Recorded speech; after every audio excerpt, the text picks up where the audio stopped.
ପିଲାମାନେ ଦେଖନ୍ତୁ fluid control research institute ବା FCRI ତାର କେତେ ଗୁଡ଼ିଏ ଭ୍ୟାକେନ୍ସି ଆସିଛି ଯେଉଁଟାକି ଆପଣମାନଙ୍କୁ ମୁଁ କହିବାକୁ ଯାଉଛି। ଦେଖନ୍ତୁ ଗୋଟେ ଟ୍ରେନିଂ ଇଞ୍ଜିନିୟର ଆସିଛି ଯେଉଁଟା ଗ୍ରାଜୁଏଟ୍ ଲେଭେଲ୍ ବା BE BTech କରିଥିବେ, ଆଉ ଗୋଟେ ଅଛି ଟ୍ରେନିଂ ଇଞ୍ଜିନିୟର ଡିପ୍ଲୋମା ଲେଭେଲ୍ ଯେଉଁମାନେ ଡିପ୍ଲୋମା କରିଥିବେ।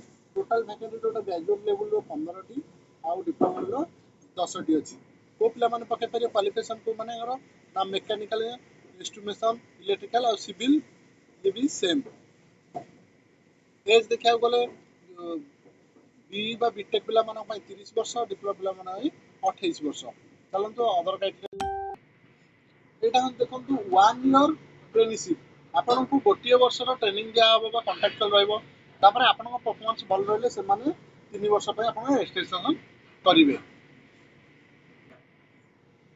ଯେଉଁଟା ଗ୍ରାଜୁଏଟ୍ ଲେଭେଲ୍ ଟ୍ରେନିଂ ତାର ଦେଖନ୍ତୁ ଟୋଟାଲ୍ ଏଜ୍ ରଖୁଛି 30, ଏଇଟା ରଖୁଛି 28।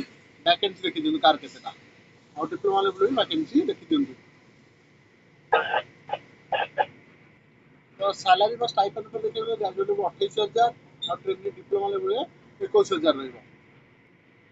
ଆପ୍ଲାଏ କରିବା ପାଇଁ ଯେଉଁମାନେ ଚାହୁଁଛନ୍ତି ଅଲରେଡ଼ି ତାର ଆପ୍ଲାଏ ଡେଟ୍ ହେଇଗଲାଣି 26/11 ଲାଷ୍ଟ ହେଉଛି 30/12।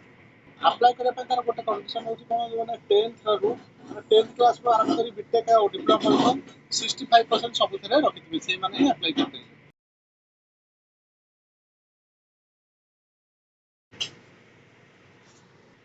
ଯେଉଁମାନେ ଆପ୍ଲାଏ କରିବା ପାଇଁ ଚାହୁଁଛନ୍ତି ଦେଖନ୍ତୁ ଆପଣ ଗୋଟେ ଅଫିସିଆଲ୍ ୱେବସାଇଟ୍ ଯାଇକି ତାର FCRI ୱେବସାଇଟ୍କୁ ଯାଇକି ତାର ଫର୍ମଟାକୁ ଡାଉନଲୋଡ଼୍ କରିବେ।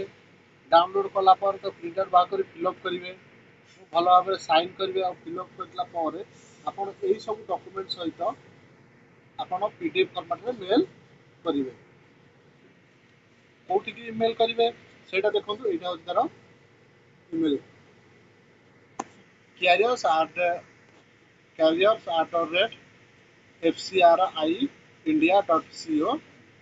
ଏଥିରେ ଯାଇକି ଆପଣ କରିବେ, ଦେଖିଦିଅନ୍ତୁ।